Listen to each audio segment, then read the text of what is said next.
بالله من الشيطان الرجيم. بسم الله الرحمن الرحيم.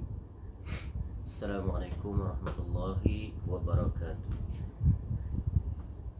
إن الحمد لله نحمده ونستعينه ونستغفره ونعوذ بالله من شرور أنفسنا ومن سيئات أعمالنا. من يهده الله فلا مضل له ومن يضلل فلا هادي له.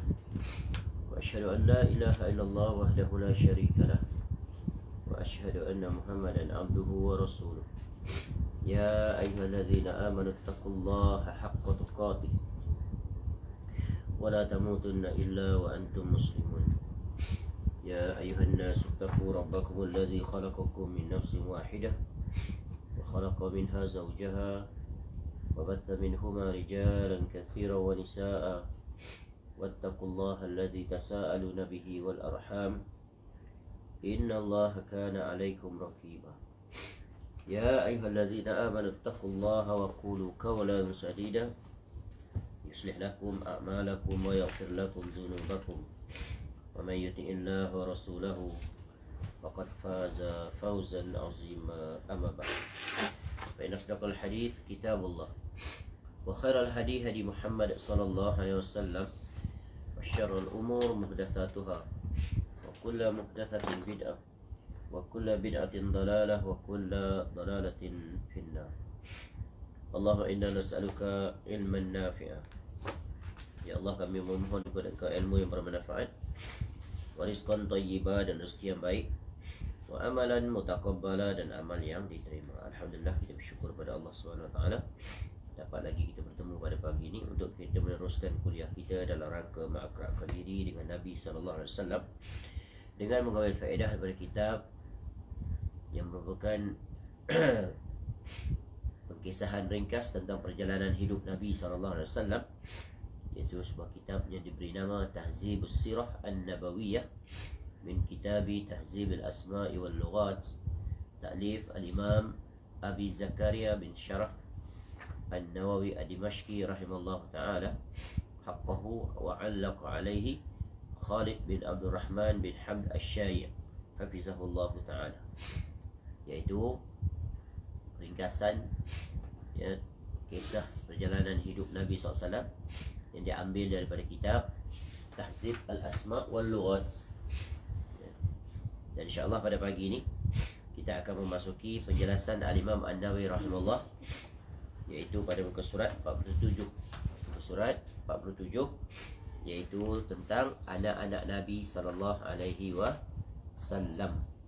Faslun auladuhu.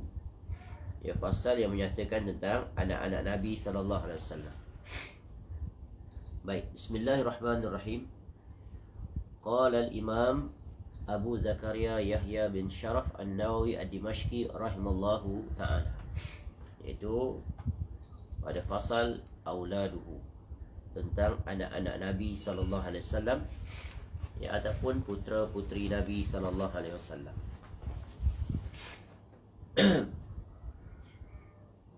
Baik, seperti mana rasul-rasul pendahulu Nabi sallallahu alaihi wasallam, ya, Nabi SAW juga yang memiliki isteri dan memiliki anak-anak, baik anak-anak lelaki maupun anak-anak perempuan. Dan ini merupakan bentuk nikmat yang Allah kurniakan kepada Nabi SAW, begitu juga ya orang-orang yang lain. Dan ini merupakan salah satu bentuk kesempurnaan bagi Nabi SAW. Allah Ta'ala berfirman dalam surah Ar-Ra'd ayat 38, A'udzubillahi minasyaitonirrajim. Walaqad arsalna rusulan min qablika waja'alna lahum azwajan wa zurriyyah ila akhir ayat. Dan sungguh kami telah mengutuskan beberapa orang rasul sebelum engkau, yakni Muhammad sallallahu alaihi wasallam, dan kami berikan kepada mereka isteri-isteri dan keturunan. Jadi Nabi SAW memiliki isteri-isteri dan juga keturunan. Baik, Al-Imam An-Nawawi rahimahullah mengatakan bahawa beliau sallallahu alaihi wasallam memiliki 3 anak laki-laki. Ya, Nabi SAW memiliki 3 anak laki-laki. Yang pertama adalah Al-Qasim. Yang pertama, anak Nabi SAW diberikan gelaran Al-Qasim, nama Al-Qasim, dan dengan nama inilah Nabi SAW diberikan kunyah, iaitu Abul Qasim. Ia dilahirkan sebelum kenabian dan meninggal saat berusia 2 tahun. Jadi Al-Qasim, ya, anak lelaki, tetapi meninggal saat masih kecil, masih belum baligh, dan dimakamkan di perkuburan di Mekah sebelum hijrah. Yang kedua adalah Abdullah, disebut juga At-Tayyib dan At-Tahir, kerana ia dilahirkan setelah kenabian. Ada yang berpendapat At-Tayyib dan At-Tahir bukanlah Abdullah, tapi yang benar adalah pendapat yang pertama. Ada yang mengatakan ya Abdullah. Ada pun yang pendapat At-Tayyib dan At-Tahir bukanlah Abdullah, tapi pendapat yang lebih dipilih adalah nama At-Tayyib dan At-Tahir itu adalah merujuk kepada Abdullah bin Muhammad sallallahu alaihi wasallam. Juga dia meninggal ketika masih kecil. Dan tidak sempat mencapai usia baligh. Yang ketiga adalah Ibrahim. Ia dilahirkan di Madinah pada tahun ke-8 dari hijrahnya Nabi sallallahu alaihi wasallam dan meninggal di sana pada tahun 10, yakni saat ia berusia 17 bulan atau 18 bulan. Jadi ini anak lelaki Nabi SAW, dua, iaitu Al-Qasim dan Abdullah, daripada Khadijah binti Khuwailid radhiyallahu anha. Adapun Ibrahim, ya, adalah daripada iaitu Mariah Al-Qibtiyah Al-Misriyah, iaitu seorang hamba yang dikurniakan oleh Raja Muqawqis kepada Nabi SAW, Raja Mesir. Persis sama seperti Nabi Ibrahim AS yang diberikan oleh Raja Mesir, iaitu Hajar AS, yang kemudiannya darinya lah lahir keturunan, iaitu Nabi SAW. Nabi Ibrahim AS dengan Nabi SAW ni banyak persamaan. Banyak persamaan dari sisi perjuangan dakwahnya, itu hijrahnya dan sebagainya, juga dari sisi keturunan. Baik, itu anak Nabi SAW lelaki ada 3 orang. Kemudian beliau SAW memiliki 4 putri, anak perempuan. Yang pertama adalah Zainab radhiyallahu anha, yang dinikahi oleh Abu Al-As bin Ar-Rabi' bin Abdul Uzza bin Abdul Syam, iaitu anak bibinya, anak makciknya. Ibunya bernama Halah binti Khuwailid. Jadi maknanya Zainab radhiyallahu anha adalah sepupu Nabi SAW, kerana emak kepada Zainab sepupu pula dah. Apa ni,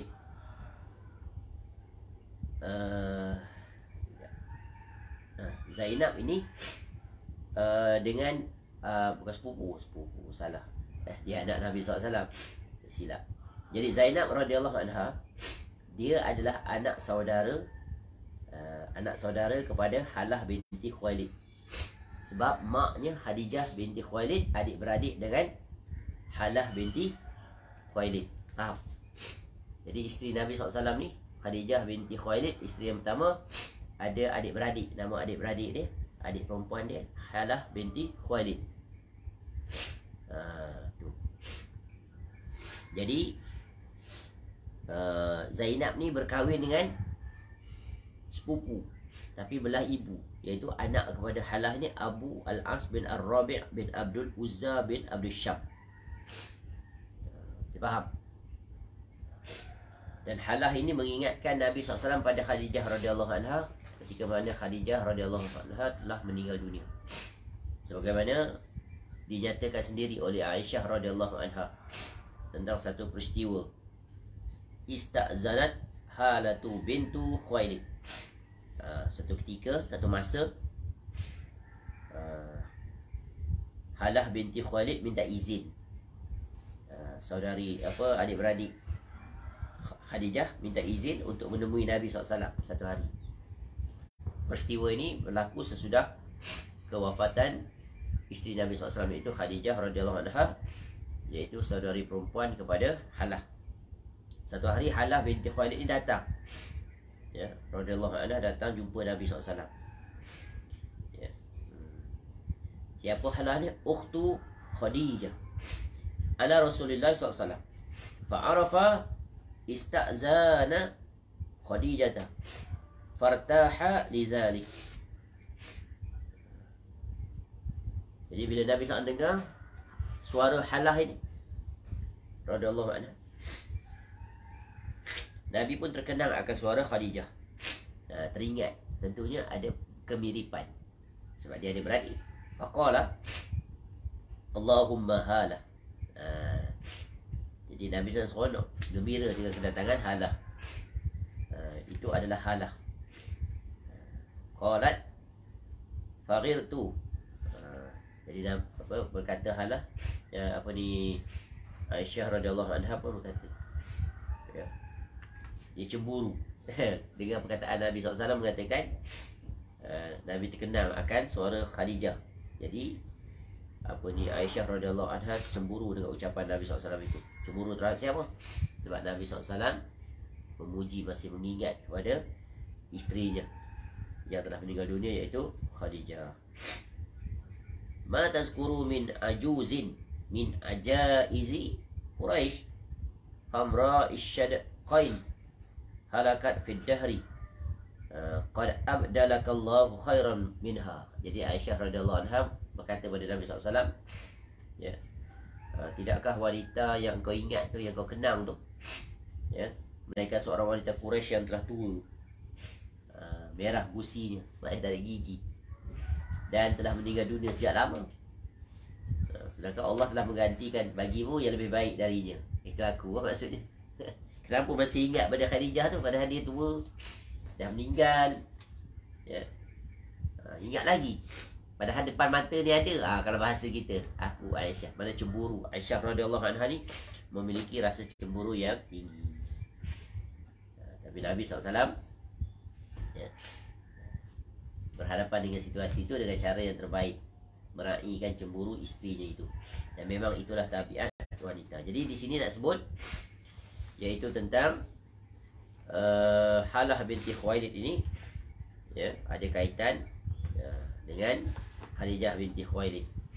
Jadi Zainab radhiyallahu anha menikah dengan anak Halah, iaitu Abu Al-As bin Ar-Rabi' bin Abdul Uzza bin Abdul Syab. Baik, seterusnya yang kedua, anak Nabi SAW yang perempuan adalah Zainab, Fatimah binti Muhammad SAW, yang nantinya dinikahi oleh Ali bin Abi Thalib. Ini semua tahu ni, yang ni, yang darinya lah keturunan Nabi SAW dilestarikan sehingga ke hari ini, yang dikenali sebagai Ahlul Bait, ya, dengan pelbagai gelaran nama. Ada yang memakai gelaran depan Habib, ada yang memakai gelaran depan Said, dan berbagai lagi. Jadi kewajipan kita umat Islam hendaklah memuliakan anak keturunan Nabi SAW, ya, dari sisi apa? Nasab keturunan. Dan mereka pula hendaklah menjaga kemuliaan diri mereka itu dengan menjadi contoh yang terbaik dari sisi beragama. Hendaklah mereka berjalan di atas jalanan datuk mereka, iaitu Nabi SAW, ya, kukuh di atas ajaran agama, tidak menyimpang, tidak keluar daripada garis, kukuh di atas tauhid, kukuh di atas sunnah. Ya, namun kenyataannya mereka juga seperti yang orang lain, umat Islam yang lain, tetap saja berpotensi untuk menyimpang, keluar daripada aturan. Dan ragam mereka itu pelbagai sebagaimana ragam umat Islam yang lain. Jadi mereka itu, semuanya mereka itu hendaknya ditimbang dengan neraca syariat, bukan dengan neraca keturunan dari sisi agama. Itu kena ingat kaedah. Tetapi dari sisi kemuliaan keturunan, kita tidak boleh mencerca, tidak boleh mencela, tidak boleh menghina.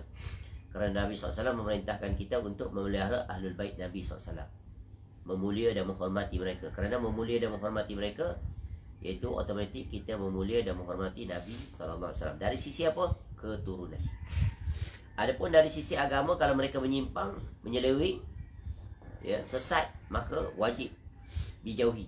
wajib diperingati, wajib tidak diikuti, kerana mereka bukan dalil agama. Ini ingat ke kaedah.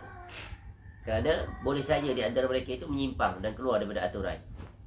Kerana agama itu tidak ada kaitannya dengan garis keturunan ataupun hubungan kedekatan kekerabatan. Sebab itu agama ini, iman, takwa tidak boleh diwarisi. Yang boleh diwarisi hanyalah keturunan. Ya, tetapi agama ini hendaklah dicari, dipelajari dan dipraktikkan. Ini kaedah. Jadi bukan ya otomatis seorang itu keturunan Nabi SAW maka dia benar, wajib diikuti. Bukan. Ya, mereka itu wajib mengikuti Nabi SAW. Semua orang wajib mengikuti Nabi SAW, tidak selain daripada siapa pun dia. Baik, daripada Fatimah radhiyallahu anha lah lahir cucu Nabi SAW yang sangat disayangi oleh Nabi SAW, iaitu Hasan dan Husain radhiyallahu anhuma. Anak Nabi SAW yang ketiga iaitu Ruqayyah. Kemudian yang keempat Ummu Kalsum. Yang keduanya dinikahi oleh Uthman bin Affan radhiyallahu anhu. Ya, di mana yang pertama ia menikahi Ruqayyah. Kemudian setelah kewafatan Ruqayyah, Uthman radhiyallahu anhu menikahi pula Ummu Kalsum. Dan kedua-dua tu meninggal dunia di sisinya, di sisi Uthman radhiyallahu anhu. Kerana itulah Uthman radhiyallahu anhu disebut Zun Nurain, yang memiliki dua cahaya. Jadi Ruqayyah meninggal dunia pada peristiwa Badar di bulan Ramadan tahun kedua Hijrah. Sementara Ummu Kalsum meninggal dunia pada bulan Sya'ban pada tahun ke-9 Hijriah. Dan sebelum itu, sebelum Ruqayyah dan Ummu Kalsum dinikahi oleh Uthman radhiyallahu anha, kedua mereka itu lebih dulu dinikahi oleh siapa? Ruqayyah dinikahi oleh Utbah bin Abu Lahab. Dan Ummu Kalsum pula dinikahi oleh Utaibah bin Abu Lahab juga. Tetapi kemudiannya diceraikan. Dia diceraikan sebelum sempat sebelum sempat digauli. Ini sejarah menceritakan. Dan kenapa Abu Lahab saking benci daripada Nabi SAW. Ya, benci daripada Nabi SAW. Ketika Nabi SAW menjadi Rasul, dia angkat menjadi Rasul, maka dia memerintahkan agar anaknya menceraikan anak Ruqayyah, kemudian dinikahi oleh Uthman radhiyallahu anhu. Jadi Abu Lahab ni sebagaimana yang kita tahu, dia adalah bapa saudara Nabi sallallahu alaihi wasallam. Dan Abu Lahab ini memiliki 3 orang anak. Abu Lahab ni ada 3 anak lelaki. 3 anak lelaki. Siapa nama anak Abu Lahab ni? Yang pertama adalah Utbah, yang kedua adalah Mu'attib, dan yang ketiga adalah Utaibah. 2 daripada 3 ni kemudian masuk Islam, iaitu Utbah dan Mu'attib, iaitu pada ketika peristiwa Fathul Makkah, iaitu Nabi SAW berjaya menguasai kota Mekah.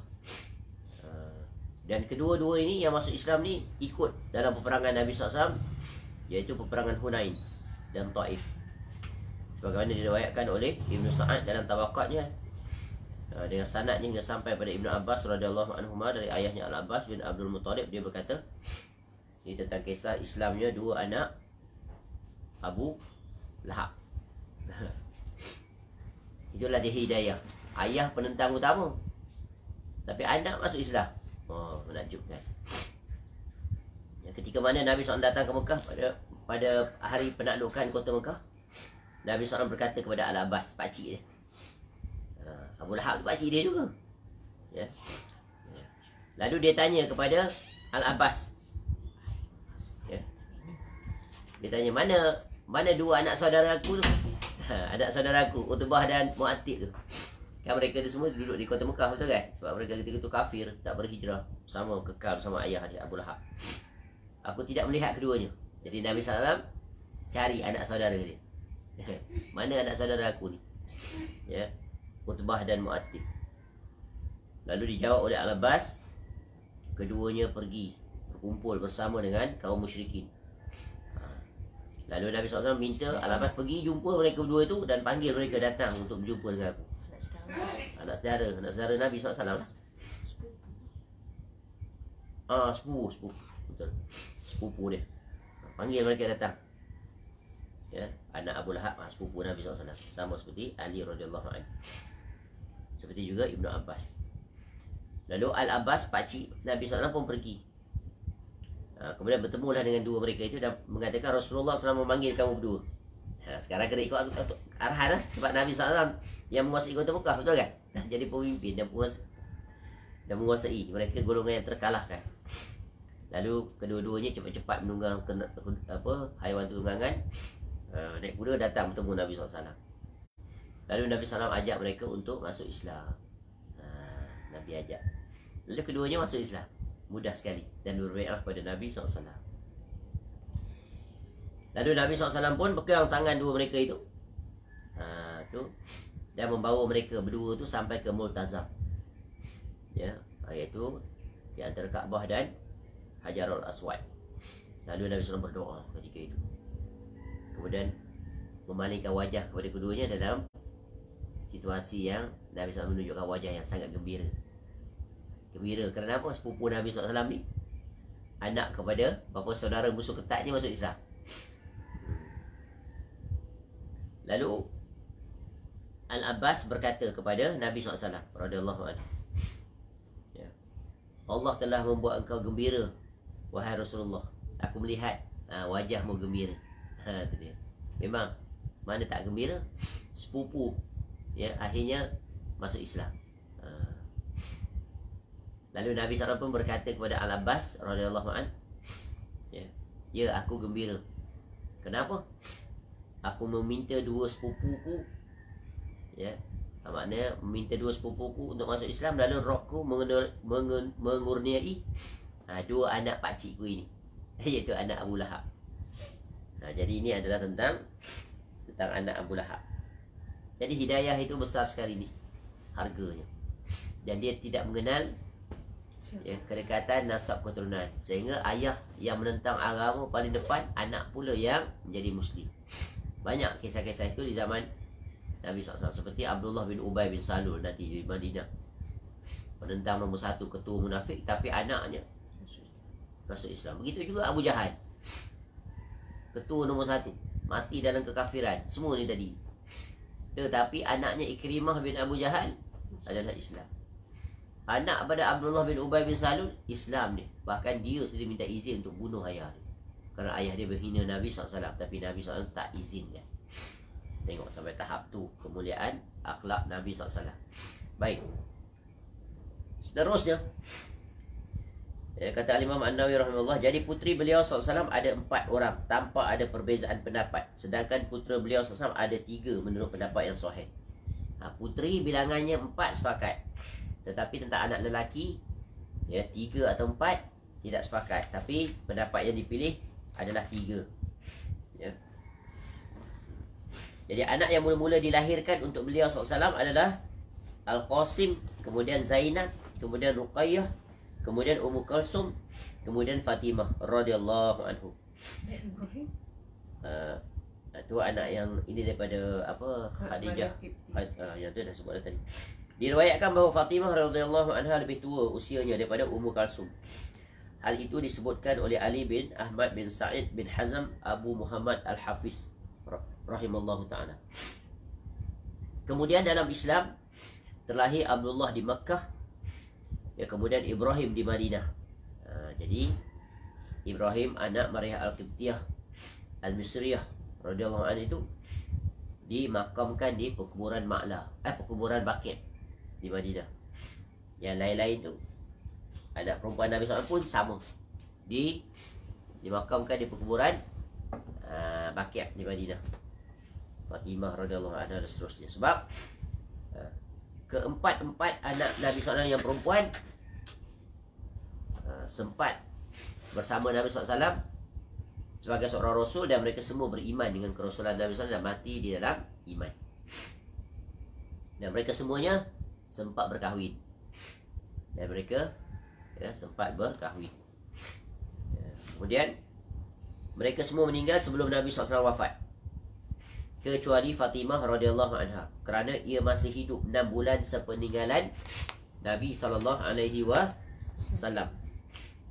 Sebagaimana yang dikisahkan oleh Aisyah radhiyallahu anha, ketika mana pada saat-saat akhir Nabi SAW nak menuju kepada kewafatan, Nabi SAW sakit sebagaimana yang telah berlalu penjelasan. Ketika mana, kata Aisyah radhiyallahu anha, isteri-isteri Nabi SAW berkumpul beramai-ramai di rumah Aisyah radhiyallahu anha dalam apa? Dalam merawat Nabi SAW. Semua isteri Nabi SAW berkumpul di rumah itu di rumah Aisyah radhiyallahu anha. Kemudian pada satu hari datanglah Fatimah radhiyallahu anha dan berjalan.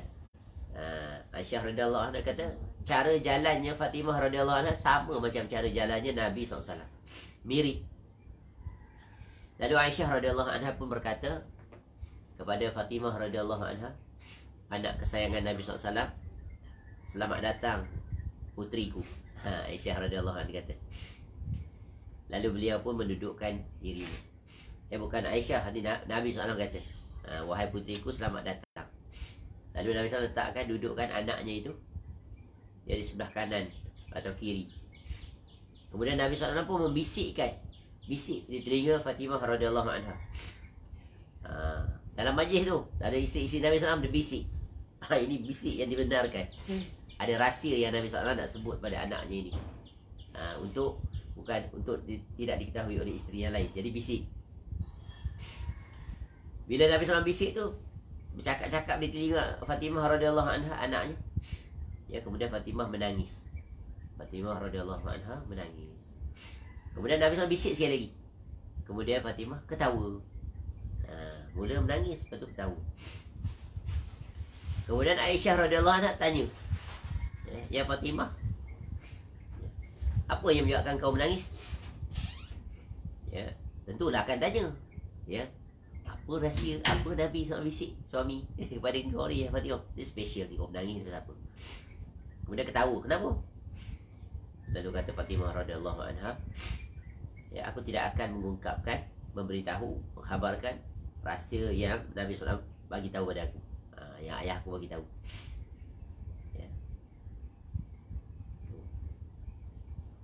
Lalu Aisyah radhiyallahu anha berkata, aku tidak pernah melihat seperti hari itu kegembiraan yang lebih dekat dengan kesedihan. Bercampur di antara kegembiraan dan kesedihan yang terpampang di wajah Fatimah radhiyallahu anha. Jadi Fatimah pula tidak mahu menjelaskan apa yang dibisikkan oleh Nabi sallallahu alaihi wasallam kepadanya setelah ditanya oleh Aisyah radhiyallahu anha. Namun setelah Nabi SAW wafat,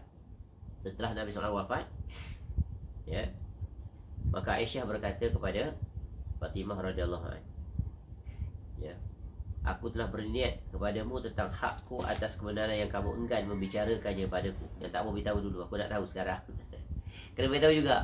Jadi Aisyah radhiyallahu anha berdesak bagi tahu. Dia nak tahu juga apa yang Nabi SAW bisik. Lalu Fatimah radhiyallahu anha pun berkata pada Aisyah, mak tiri istilahnya. Tapi lebih muda. Kalau sekarang, aku akan beritahu apa yang dibisikkan oleh ayah aku kepada ketika itu. Lalu Fatimah radhiyallahu anha berkata, adapun bisikan beliau SAW yang pertama di telingaku itu adalah anna Jibril kana yu'ariduhu al-Qur'ana fi kulli sanah fi kulli sanatin marratan aw marrataini wa innahu aradahu al-an marrataini wa inni la ura al-ajal illa qad iqtaraba fattaqillaha wasbiri fa innahu ni'mas salafu ana laki. Ni hadis ni yang menjelaskan tentang istilah salah tu dah ada dah. Nabi SAW sendiri yang mengucapkan. Kerana ada orang kata mana ada mazhab salah, mazhab bid'ah. Tak ada mazhab salah. Tu orang yang jahil. Ya, banyak sekali perkataan tentang mazhab salah yang diungkapkan oleh ulama yang datang kemudian. Jadi kata Fatimah radhiyallahu anha, Jibril sesungguhnya Jibril alaihissalam menunjukkan padaku Al-Quran. Itu Nabi SAW bisik pada anaknya. Sekali dalam setahun. Ya, atau 2 kali. Dan kali ini dia menunjukkan padaku 2 kali. Ni kali terakhir datang Jibril alaihissalam tu 2 kali. Baca Quran. Sungguh aku tidak melihat kematian melainkan telah dekat. Jadi Nabi SAW beritahu ini tanda kematian dia SAW sudah dekat pada anak. Sebab biasanya setiap bulan pada bulan Ramadan tadarus Quran dengan Jibril sekali ni 2 kali. Alhamdulillah. Kemudian kata Nabi SAW, bertakwalah kamu kepada Allah dan bersabarlah. Kerana sebaik-baik peninggalan adalah saya untuk kamu. Salah kamu tu adalah aku. Lalu kata Fatimah radhiyallahu anha, aku menangis dengan tangisan yang kamu lihat. Ya. Ketika beliau SAW melihat kesedihanku, beliau SAW membisikkan kepadaku bisikan yang kedua. Bila Nabi SAW ucapkan itu, Fatimah radhiyallahu anha menangis. Lalu Nabi SAW pun ucapkan yang kedua. Ya Fatimah, bisikan. Ama tarda an takuni sayyidata nisa'il mu'minin au sayyidata nisa'i hazihil ummah. Ya Fatimah, apakah kamu ingin menjadi pemimpin kaum perempuan yang beriman atau pemimpin kaum perempuan umat ini? Jadi Fatimah radhiyallahu anha berkata, aku tertawa seperti yang kamu lihat.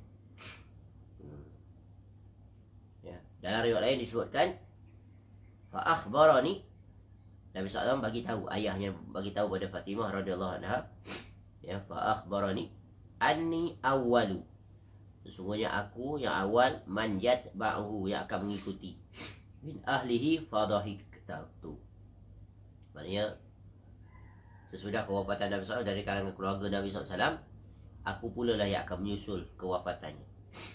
Maknanya Fatimah radhiyallahu anha gembira. Sebab apa? Nanti dia akan menyusui ayahnya. Nampak tak? Inilah kecintaan seorang anak pada seorang ayah, kecintaan seorang ayah pada seorang anak. Maknanya akrab, rapat sekali Nabi SAW dengan anaknya yang satu ini, iaitu Fatimah binti Muhammad SAW. Apa tidaknya? Ya, kerana dia yang masih hidup. Adik-beradiknya yang lain semua telah meninggal dunia. Dan hidupnya pun tak panjang. Ya, sesudah Nabi SAW wafat, 6 bulan kemudian Fatimah radhiyallahu anha pula meninggal dunia. Begitulah Allah uji Nabi SAW ni dari berbagai sisi dengan ujian yang berat. Betul kan? Dari sisi anak beranak pun Nabi SAW diuji oleh Allah. Dan anak-anak Nabi SAW tak panjang usia dia. Terutamanya anak lelaki. Ada hikmah. Ya, kalau seorang selain Nabi SAW, nasab keturunan itu dinisbahkan kepada anak lelaki. Tapi Nabi SAW dinisbahkan pada anak perempuan. Pada anak perempuan. Ahlul Bait tu diambil daripada anak perempuan. Selain pada Nabi SAW, lelaki. Kalau lelaki tu, contohnya dia bawa gelaran apa, katalah anak apa, Ahlul Bait umpamanya, ya, yang datang kemudian. Contoh dia Said. Contoh Said itu salah satu nak tanda dia keturunan Nabi SAW. Jadi kalau dia kahwin dengan orang biasa pun, yang tidak ada keturunan Nabi SAW, tetap terpelihara nasabnya Said juga nanti anak lelaki dia. Tapi kalau yang perempuan itu Syarifah, dia kahwin dengan orang biasa, maka hilanglah title Said itu untuk anak lelaki. Dia faham? Macam anak raja lah. Kalau raja yang lelaki kahwin dengan orang biasa, anak lelaki dia tetap ada keturunan raja. Tapi kalau perempuan anaknya tengku puteri ya, kahwin dengan lelaki biasa, hilanglah. Yang raja tu dah hilang. Baik, selesai. Ini tentang anak-anak Nabi SAW yang lelaki dan perempuan. Maka wajib kita muliakan mereka, ya, mendoakan mereka. Seterusnya adalah paman dan bibi Nabi SAW.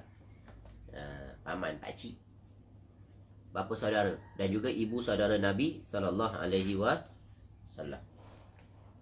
Yang pertama dari mereka adalah Al-Harith, anak laki-laki. Ya, Al-Harith adalah anak yang pertama. Jadi Abdul Muttalib adalah datuk Nabi SAW, yang darinya lah nanti akan lahir ayah Nabi SAW, iaitu yang bernama Abdullah bin Abdul Muttalib. Jadi Abdul Muttalib ni adalah datuk Nabi SAW dan dia mempunyai beberapa orang isteri. Ya, lebih daripada 4 isteri dia. Kalau dilihat dari segi anak lelaki yang 10 ni, ada 5 isteri. Nanti kita akan sebut siapa dia isteri tersebut dan anak-anak yang dilahirkan manusia Abdul Muttalib. Jadi anak yang pertama adalah Al-Harith, yang paling tua. Dan dengannya lah ia diberi kunyah, yakni Abul Harith Abdul Muttalib. Kemudian Qusam, kemudian Az-Zubair, kemudian Hamzah, kemudian Al-Abbas, kemudian Abu Talib, kemudian Abu Lahab, kemudian Abdul Ka'bah, Hajjal, Dirar, dan Al-Ghaidaq. Ini sebagaimana yang dinyatakan oleh Al-Imam Abdul Ghani Al-Maqdisi rahimahullah dalam kitab Mukhtasar As-Sirah. Dengan mengatakan dinamakan dengan Al-Ghaidaq kerana ia adalah orang Quraisy yang paling dermawan dan yang paling banyak makanannya. Okey, kalau kita kelompokkan berdasarkan kitab-kitab yang lain tentang sirah, mereka-mereka ini, pakcik Nabi SAW ini boleh dikategorikan mengikut ibu masing-masing. Baik. Ibu yang pertama iaitu Sofiyah binti Jundub. Maknanya nenek Nabi SAW ni. Nenek tiri. Pakai tiri juga. Nak membezakan. Bukan dalam nak mendiskreditkan, tak. Daripada Sofiyah binti Jundub, maka lahirlah Al-Harith yang sulung tadi. Yang kedua, isteri Abdul Muttalib adalah Fatimah binti Amr Al-Makhzumiyah. Suku Makhzumiyah. Lahir 3 orang anak.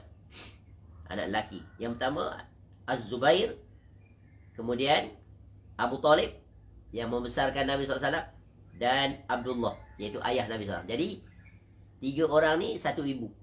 Jadi ayah Nabi SAW Abdullah, adik-beradik dengan Abu Talib, adik-beradik dengan Az-Zubair. Ya. Yang ketiga, ibunya adalah Halah binti Wahab. Daripadanya ada 3 orang anak lelaki. Al-Ghaidaq.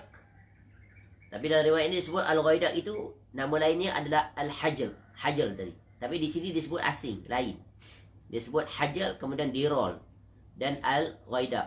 Tapi dalam riwayat lain disebut, ya, iaitu Ghaidaq itu nama lain dia adalah Hajjal. Jadi satu orang yang sama. Yang kedua adalah Hamzah. Hamzah radhiyallahu anhu. Yang ketiga adalah Al-Makum.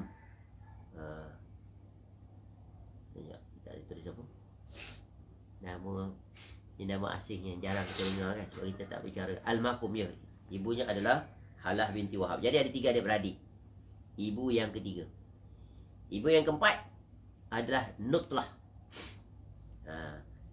Nutlah atau Nutailah binti Kulaib.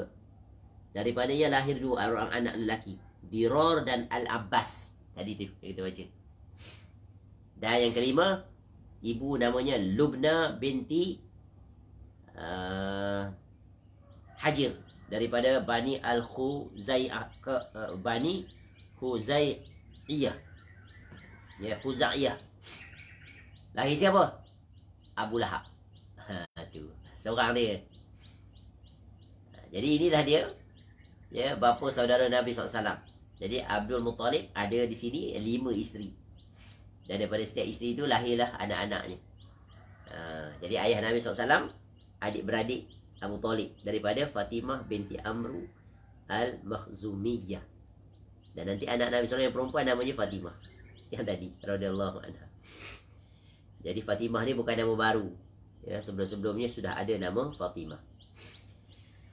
Baik, kemudian kesimpulan daripada bapa saudara Nabi SAW ini, daripada 10 anak Abdul Muttalib, termasuk ayah Nabi SAW, hanya 4 orang saja yang hidup dan sempat bertemu dengan kerasulan Nabi SAW. Ketika Nabi SAW diangkat menjadi Nabi, diangkat menjadi Rasul, ya, bapa saudara Nabi SAW yang 6, termasuk ayah Nabi SAW, meninggal dunia. Yang hidup adalah 4, iaitu Abu Talib, Abu Lahab, Hamzah, dan Al-Abbas. Daripada 4 ini 2 masuk Islam. Ya, iaitu Hamzah radhiyallahu an, yang dikenali dengan nama kunyahnya adalah Hamzah ini Abu Ya'la. Kemudian Al-Abbas, yang banyak namanya dipaparkan tadi sampai kewafatan Nabi SAW juga.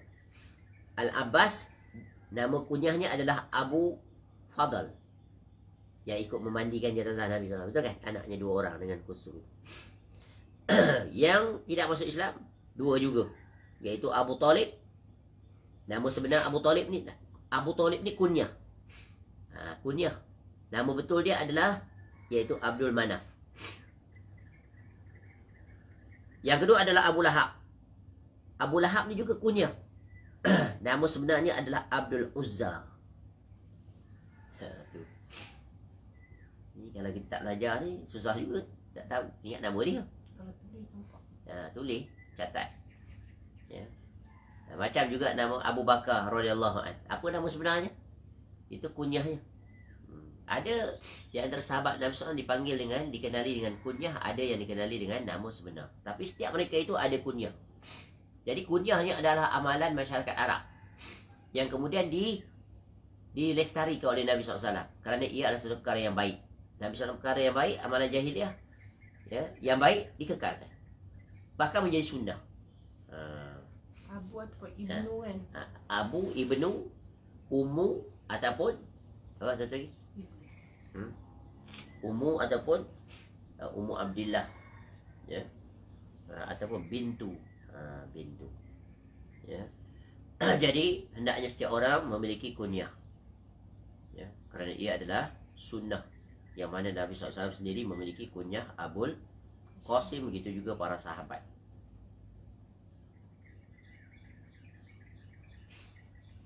Yang masuk Islam di antara mereka adalah Hamzah dan Al-Abbas radhiyallahu anhuma. Ini kita sebut. Dan sebagaimana kita tahu, Hamzah radhiyallahu an mati syahid pada peperangan Uhud pada tahun ke-3 Hijrah. Hamzah adalah yang paling muda usianya di antara mereka kerana ia juga saudara sepersusuan Rasulullah SAW. Kita dah sebut sebelum ni, Nabi SAW memiliki 3 saudara sesusuan yang disusui oleh Halimah As-Sa'diyah. Siapa? Satu lagi, Abu Salamah. Sebab tu nanti isterinya bawa anak susuan, ya. Kemudian Al-Abbas radhiyallahu an yang lebih dekat usia darinya, dan dialah yang bertugas memberi minum dari air Zam-Zam setelah ayahnya Abdul Muttalib. Tugas khas. Ia lebih tua usianya 3 tahun daripada Rasulullah SAW. Jadi terkadang anak saudara lebih tua daripada bapa saudara, betul kan? Atau oleh kebiasaannya bapa saudara lebih tua daripada anak saudara. Yang kita lah, kadang kita anak saudara lebih tua. Anak saudara lebih tua daripada bapa saudara. Sebab apa? Kakak dia yang nombor 1 tu jauh beza. Kakaknya umur katakan 20 tahun, dia baru umur setahun. Jadi nanti dia lahirkan anak dia tu lebih tua daripada, ataupun dia belum lahir lagi. Sebab kakak tu kahwin awal dan mak pun kahwin awal. Yalah. Dia macam tu. Betul. Baik, kemudian makcik Nabi SAW, bibinya ada 6 juga. Ada 6, iaitu Sofiah, ya, binti Abdul Muttalib, yang masuk Islam dan berhijrah. Ia adalah ibunda Ummu Az-Zubair bin Al-Awwam radhiyallahu anha. Wah, ini bab-bab nasab ni, bab-bab nama-nama orang ni memang perlu kecerdasan tinggi, perlu diilustrasi dalam bentuk gambar, diagram, baru boleh ingat. Tapi itulah istimewanya orang Arab ni, kuat ingatan. Itulah istimewanya ulama hadis. Jadi ulama hadis ni, nak jadi ulama hadis, salah satu syaratnya kuat ingatan, photographic memory, ya.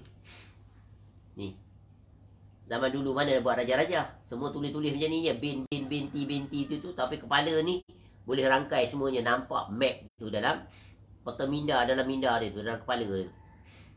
Dulu kitab-kitab mana dia buat diagram, kitab-kitab sirah tulis-tulis, banyakkan by wording je, ya. Tapi kemudian datang di zaman kita ni, kecerdasan ulama, kecerdasan buat kaedah-kaedah, buat peta minda lah, buat diagram, buat ilustrasi macam-macam, ya. Kalau dulu ni kat kepala dia je, Boleh draw juga, dilukis juga.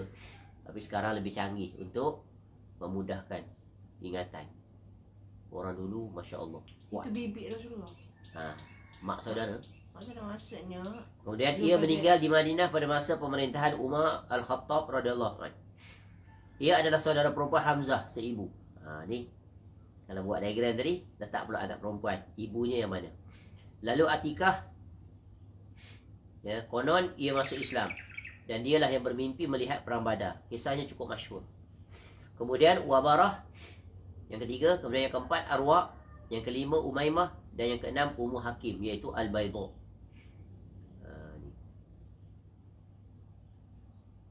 Baik, di situ ada catatan kaki nombor 64. Ringkasnya bahawa Atikah, jadi nama Atikah ni masyhur juga, banyak orang bagi nama perempuan, anak perempuan dia Atikah. Ya. Atikah mengutuskan seseorang pada Al-Abbas bin Abdul Muttalib untuk menyampaikan kepadanya bahawa ia melihat mimpi yang menakutkan, iaitu bahawa seorang penunggang unta maju sambil berteriak-teriak pada manusia di Abbah. Ini tentang peperangan. Dia bermimpi. Ya. Baik, itu nota kaki saya baca lah. Jadi ini dah dia orang-orang yang berada di sekitar Nabi SAW. Ya, bapa saudara, mak saudara, daripada pula ada anak saudara. Ni rangkaian-rangkaian yang saling berkait nanti. Ya, contoh, ya, Zubair bin Awam, salah tokoh yang terkenal ikut peperangan berbagai ni, ada kisah masing-masing. Itu dirujuk pula tentang kisah, iaitu para sahabat Nabi sallallahu alaihi wasallam, sehingga para ulama yang menghabiskan usia nak senaraikan seluruh sahabat Nabi SAW, dibagi pula yang paling awal masuk Islam, kemudian Muhajirin, Ansar, dan pelbagai lagi, sampai kepada kelompok Muhadram, masuk Islam tapi tak pernah tengok Nabi, tak pernah jumpa Nabi SAW. Ada pula siapa mereka itu. Begitulah para ulama kita berkhidmat. Ya, cuma kita nak baca atau tidak, nak ambil tahu atau tidak. Inilah kelemahan kita. Tak bagi, tak peduli. Padahal mereka adalah tokoh-tokoh yang dimuliakan oleh Allah Ta'ala. Sekurang-kurangnya kita mengetahui tentang mereka. Mudah-mudahan kita juga dapat kemuliaan daripada Allah Ta'ala. Kerana menyintai orang-orang yang beriman, apatah lagi mereka adalah orang yang dekat, berjasa bersama Nabi SAW, itu lebih besar faedah yang akan kita dapat. Mudah-mudahan mendapat keberkahan dari sisi perjalanan sirah mereka. Itu akan menjadi pengajaran yang sangat berguna bagi kita kesemuanya. Baik, seterusnya adalah tentang isteri-isteri Nabi SAW. Kita baca jugalah yang bahagian terakhir. Baik, yang pertama dari mereka adalah Khadijah binti Khuwailid radhiyallahu anha. Ya, sebagaimana kita dah tahu, sebelum ini Khadijah radhiyallahu anha sebelum berkahwin dengan Nabi SAW, terlebih dahulu telah berkahwin dengan dua orang lelaki, yaitu Atik bin Ais bin Abdullah bin Makhzub. Dia meninggal. Kemudian Khadijah radhiyallahu anha pula dinikahi oleh Abu Halah bin Zurarah bin An-Nabashi At-Tamimi, dan darinya adalah lahir Hind bin ataupun Hindun bin Abi Halah yang telah kita sebut, yang seorang sangat mengetahui tentang keperbedaan Nabi SAW, sehingga Imam Tirmizi rahimahullah letak dalam Arba'in, letak dalam Syama'il Muhammadiyah pada bab pertama tentang sifat, ya, fizikal Nabi SAW, pada hadis yang ke-8, hadis yang paling mencakupi, komprehensif, yang ditanya oleh cucu Nabi SAW, itu Hasan radhiyallahu anhu. Lalu dijelaskan oleh Halah, Hindun bin Abi Halah. Setelah Abu Halah meninggal, lalu dinikahi oleh Nabi SAW. Itu ringkaslah perincian. Boleh beli buku khas tentang biografi isteri-isteri Nabi SAW. Kemudian Saudah radhiyallahu anha. Ya, kemudian Saudah. Kemudian Aisyah radhiyallahu anha. Lalu Hafsah. Ya, Hafsah dia adalah anak Umar radhiyallahu anhu. Kemudian Ummu Habibah, anak Abu Sufyan. Kemudian Ummu Salamah. Kemudian Zainab binti Jahsy, bekas isteri Zaid bin Harithah, anak angkat Nabi SAW. Yang ke-9 Maimunah, mak saudara Maimunah radhiyallahu Maimunah radhiyallahu anha. Bibi Ibnu Abbas. Maimunah. Kemudian Juwairiyah radhiyallahu anha. Dan Sofiyah radhiyallahu anha. Satu-satu isteri Nabi SAW daripada Yahudi. Pada peperangan Khaybar pada tahun ke-7 Hijrah. Seorang wanita yang cerdas. Kami akan menyebutkan biografi mereka insya-Allah. Di mana? Maksudnya dalam kitab tu nanti, Tahzibul Asma' wal Lughah. Tak sebut di sini. Sebab ini tentang Nabi SAW. Nanti dalam kitab tu disebut setiap isteri Nabi SAW. Tapi di sini kata pentahqiq Imam Nawawi rahimahullah tertinggal menyebutkan Ummul Mukminin Zainab binti Khuzaimah radhiyallahu anha yang dikenali sebagai Ummul Masakin. Kerana dia suka berderma. Dan Nabi SAW menikahinya. Setelah pernikahannya dengan Hafsah radhiyallahu anha, dia hidup tak lama dengan Nabi SAW, 2 atau 3 bulan saja. Kemudian dia meninggal. Tidak ada seorang pun dari isteri-isterinya yang meninggal dunia semasa hidup Nabi SAW kecuali dia. Jadi daripada 10 jadi 9, ya. 10 jadi 9. 11. 1, 2, 3, 4, 5, 6, 7, 8, 9, 10, 11. Ya. Tu. Dan sebelumnya Khadijah. Jadi 2 meninggal. Jadi daripada 11, 2 meninggal, tinggal 9. Jadi 9 yang hidup ketika Nabi SAW wafat. Ya. Dan di antara kekhususan Nabi SAW yang tidak berlaku bagi umatnya, yang beliau SAW boleh menikahi lebih dari 4 isteri sebagaimana diingatkan oleh pengarang. Tapi di sini ada dinyatakan bahawa kenapa Nabi SAW mengekalkan isteri-isterinya yang berjumlah 9 itu? Kerana ayat perintah untuk berkahwin lebih boleh diizinkan berkahwin lebih daripada 1, maksimum 4 itu sesudah Nabi SAW memiliki seluruh isteri. Jadi tentunya ya, Nabi SAW tidak diperintahkan untuk menceraikan isterinya berbanding dengan sahabat yang lain. Kenapa? Demi untuk menjaga kemuliaan dan kehormatan isteri-isteri Nabi SAW. Boleh faham? Sebab isteri-isteri Nabi SAW kalau sudah diceraikan, maka tak boleh dikahwini. Sebab Nabi SAW adalah suami yang paling baik. Mana boleh ganti dengan orang lain, betul kan? Tak boleh ganti. Tetapi orang lain kalau berkahwin dengan lelaki lain, boleh berkahwin dengan Nabi SAW. Sebab apa? Sebab Nabi SAW lebih unggul, lebih mulia, lebih tinggi kedudukan darjat daripada bekas suami mereka itu. Itu kena faham kaedah. Jadi kalau ada orang mengkritik Nabi SAW, dia perintahkan umat dia kahwin 4 paling maksimum, dia ada 9 pula. Ini kata-kata yang buruk, adab, jahat sekali. Kalau dia mengetahui ya tentang alasan kenapa, tentu dia tak akan berucap seperti ini. Ini ada di kalangan orang Islam yang melampau, yang kurang ajar terhadap Nabi SAW. Ucapan seperti itu bila dengan nada untuk menghina Nabi SAW, automatik murtad dia. Jangan main-main, bukan perkara kecil. Ya, jaga lisan, tahan ya terhadap Nabi SAW. Baik. Jadi adapun wanita-wanita yang pernah diceraikan oleh Nabi SAW semasa hidupnya, maka tidak kami sebutkan kerana banyaknya perselisihan mengenai mereka. Memang ada isteri Nabi SAW yang dikahwini kemudian Nabi SAW ceraikan dengan alasan-alasan tertentu. Beliau SAW memiliki 2 sahaya wanita, dipanggil Suriyah, iaitu Maryah Al-Qibtiyah Al-Misriyah dan Raihanah binti Zaid radhiyallahu anhumah. Ada yang menyebutkan binti Syam'un. Kemudian beliau SAW memerdekakannya. Raihanah ni juga daripada Yahudi, bangsa Yahudi, daripada Bani Nadir, dan dia masuk Islam. Diriwayatkan pada kami dari Qatadah, ia mengatakan, ini kata Imam Nawawi rahimahullah, Nabi SAW menikah dengan 15 wanita, menggauli 13 orang dari mereka, menghimpun 11 orang dari mereka, dan beliau SAW meninggal dunia dengan meninggalkan 9 isteri. Ini kesimpulan. Ya. Ini kata Al-Imam Nawawi rahimahullah. Jadi kalau kita lihat satu persatu secara ringkas,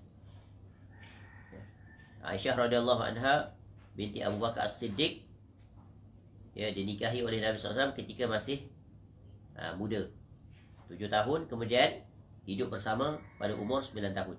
Ini salah satu yang dikritik oleh banyak musuh-musuh Islam, namun semuanya terbantahkan.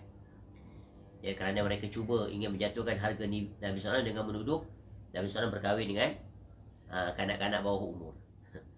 Padahal berkahwin dengan anak-anak seperti bawah umur tu di sisi orang kafir, ya, umur kecil.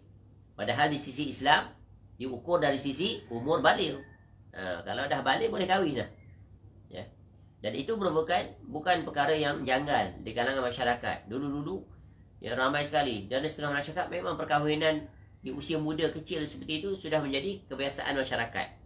Ya. Kebiasaan masyarakat. Mengikut uruf setempat ketika itu. Adapun uruf di zaman kita dah berubah. Ya, janggal kalau kahwin dengan budak-budak perempuan yang masih berumur belasan tahun ke bawah. Contohnya 11, 12 ke bawah. Tapi zaman dulu biasa. Ya, perkara yang biasa. Di zaman kita, anak-anak perempuan 20, 30 baru kahwin. Ya. Sebenarnya janggal. Tapi disebabkan itu merupakan amalan masyarakat, mereka tak anggap janggal. Ya, kerana apa? Kerana usia dihabiskan untuk belajar, masuk universiti, bekerja, nak berprofession. Akhirnya kahwin lewat. Ya. Itu uruf di zaman sekarang. Adapun uruf di zaman dahulu, kecil-kecil lagi. Umur 9 tahun, 10 tahun, 11 tahun, 12 tahun, 13 tahun, dah kahwin dah. Ya. Itu yang anak ramai. Ya, orang Melayu dulu 13 tahun kahwin dah. Ya, 14 tahun, 12 tahun kahwin. Bila umur 30 berhenti dah. Muda lagi dah rehat dah. Anak dah besar semuanya. Orang zaman sekarang umur 50 anak kecil. Ya. Dah tua dah kena beranak lagi. Letih. Kena bekerja dan sebagainya. Itu berbezanya zaman, berbezanya uruf. Adat kebiasaan yang dipraktikkan dalam masyarakat. Baik. Cukup setakat itu. Atau ada pun perincian boleh dirujuk.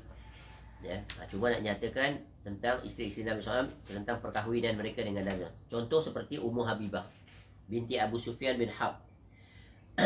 Dia juga adalah janda yang dinikahi oleh Nabi SAW. Sebelum tu suaminya adalah Ubaidullah bin Jahsy.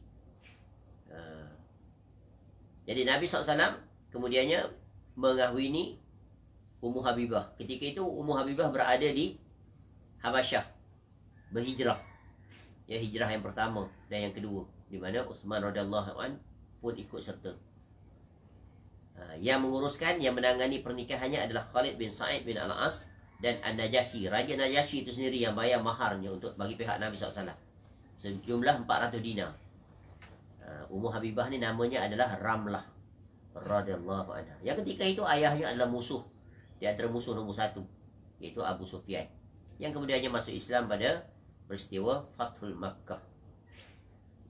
Kemudian isteri Nabi SAW yang memiliki sejarah yang dipaparkan dalam Al-Quran adalah Zainab binti Jahsy radhiyallahu anha, yang sebelumnya bersuamikan Zaid bin Harithah maula Nabi SAW, kemudian dimerdekakan jadi anak angkat Nabi SAW. Dan ini di sisi natijah hukum, iaitu memberikan natijah hukum, iaitu anak angkat, ya, tidak boleh dibinkan kepada bapa angkat yang asalnya Nabi SAW nisbahkan pada dirinya, iaitu Zaid bin Muhammad. Kemudian turun ayat perintah Zaid bin Harithah. Kemudian membatalkan juga, ya, larangan berkahwin anak angkat dengan bapa angkat dengan bekas isteri anak angkat. Dan banyak lagi peristiwa-peristiwa. Setiap perkahwinan Nabi SAW itu ada faedah-faedah, ya, dan hikmah yang bermanfaat bagi umatnya. Dan ini membatalkan, ya, serangan-serangan musuh terhadap, ya, perkahwinan Nabi SAW dengan isteri-isterinya tersebut radhiyallahu anhu. Baik, selesai secara ringkas. InsyaAllah banyak umur kita akan masuk mawalinya Nabi SAW, iaitu hamba-hamba. Hamba-hamba, ya, yang kemudiannya mereka itu dimerdekakan oleh Nabi SAW. Wallahu a'lam. Mudah-mudahan bermanfaat. Subhanakallahumma wa bihamdika asyhadu an la ilaha illa anta astaghfiruka wa atubu ilaik. Wa sallallahu ala nabiyyina Muhammad wa ala alihi wa sahbihi wasallam. Wa akhiru da'wana alhamdulillahi rabbil alamin. Assalamualaikum warahmatullahi wabarakatuh.